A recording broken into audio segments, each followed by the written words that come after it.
Hey guys! Today we are starting a series on imposter syndrome. And over the next few days, I'm going to go over 3 reasons why you have imposter syndrome and what you can do about it. So here is reason number 1. That is the story that you tell about your accomplishments. So if I were to ask you, what created your previous accomplishments? How did you get here? What caused all the wins that you have?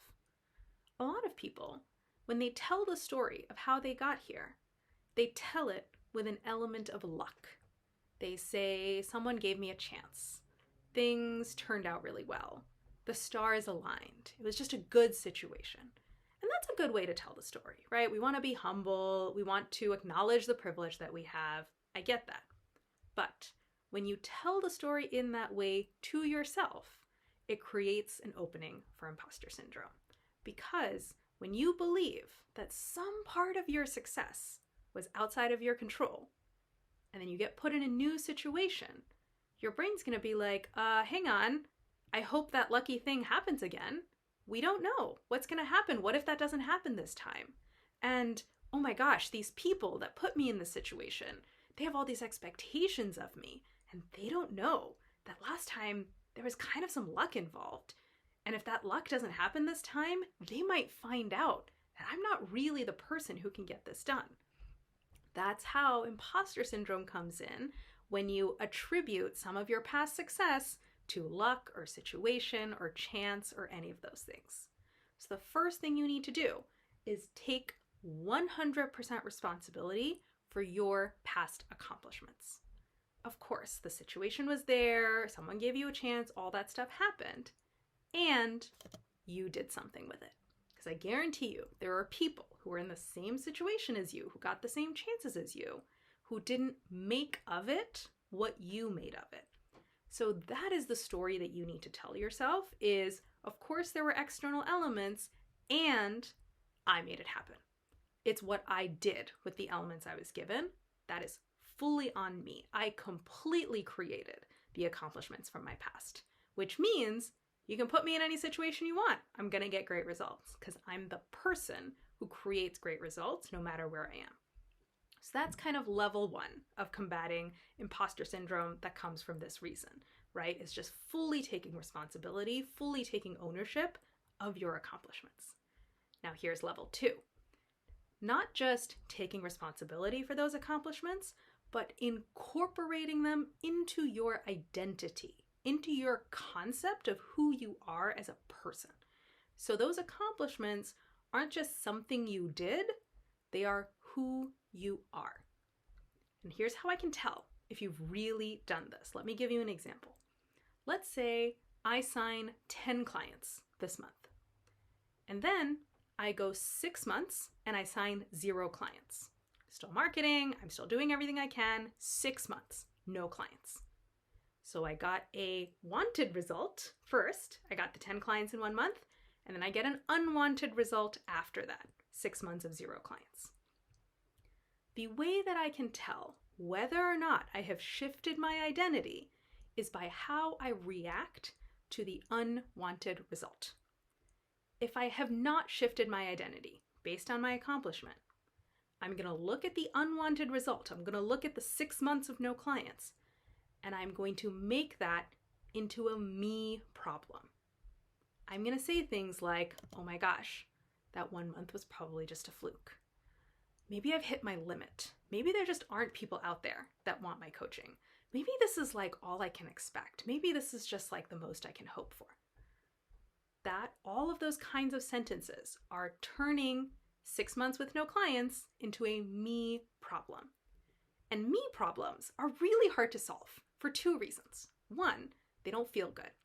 When you look at something as a me problem, you often will feel embarrassed and ashamed. And you are not going to do good, clear-headed problem solving when you're feeling embarrassed and ashamed. And 2, they're just not really solvable, right? If the reality is the 1 month was a fluke, or the reality is that I've hit my limit, that's not a solvable problem. What the heck am I supposed to do about that? So treating things as me problems makes them really hard to solve. Versus if I had shifted my identity, if if I took my 1 month where I signed 10 clients and I said, I'm a coach that signs clients on a consistent basis. Done. That test is passed. That milestone is proven. That is just who I am now, and no one can take it away from me. I have reached that step in the ladder. I'm done. If I really believed that I'm a coach that signs clients on a consistent basis, I can look at 6 months with no clients signed, and I can treat it as a process problem.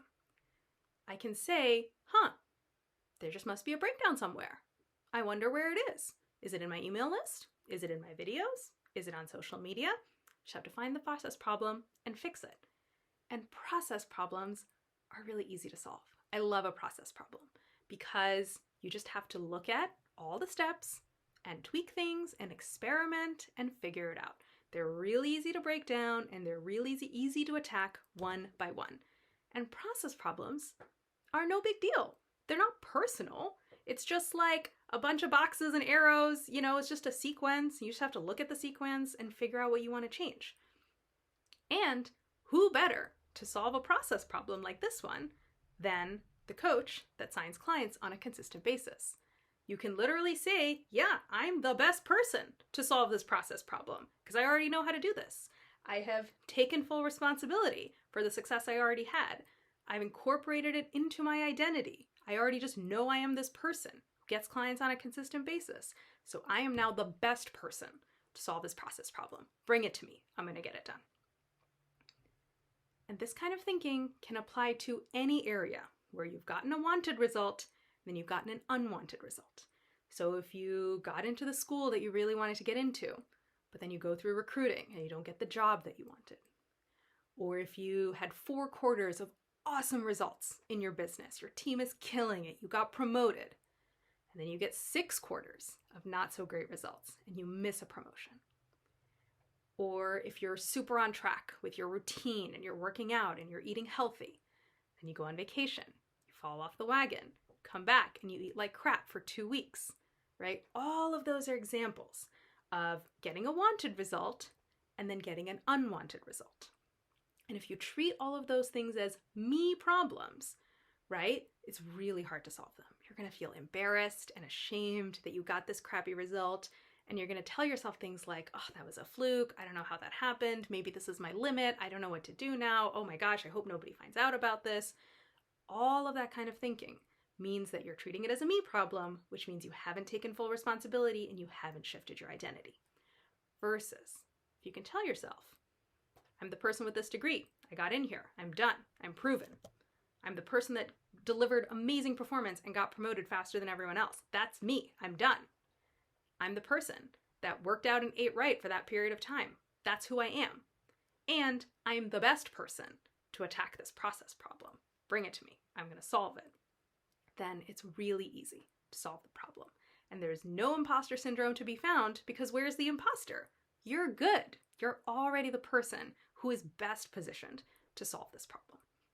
So all you need to do is go back, look at your previous accomplishments, write the story. Do this on paper. Don't just do this in your head. Write the story of how it came from you, how you made it all happen. Take full responsibility. Then, don't just treat them as things you did. Treat them as who you are. Build that identity. Build that self-concept of you as the person who gets those things done. And then, when the inevitable unwanted results come, because they're coming for all of us, treat them as process problems and look at yourself as the best person to solve this super easy process problem. So, as you're doing this work, if your brain is throwing up resistance, if it's telling you, I don't know how to believe that story. Oh my gosh, if I do this, I'm going to become really arrogant. Oh, I kind of get it for a minute and then I lose it again. Come talk to me. Because you can do this work on your own. You guys are so smart and so hardworking. You're going to get so far on your own. And if you come work with me, it's going to go a lot faster. It's going to be a lot more focused. And the results are going to stick way longer. Because we're not just going to talk about it one-on-one. I'm going to give you homework. I'm going to make sure you get the reps. And I'm going to make sure you get it done. So come talk to me. Book a coaching consult.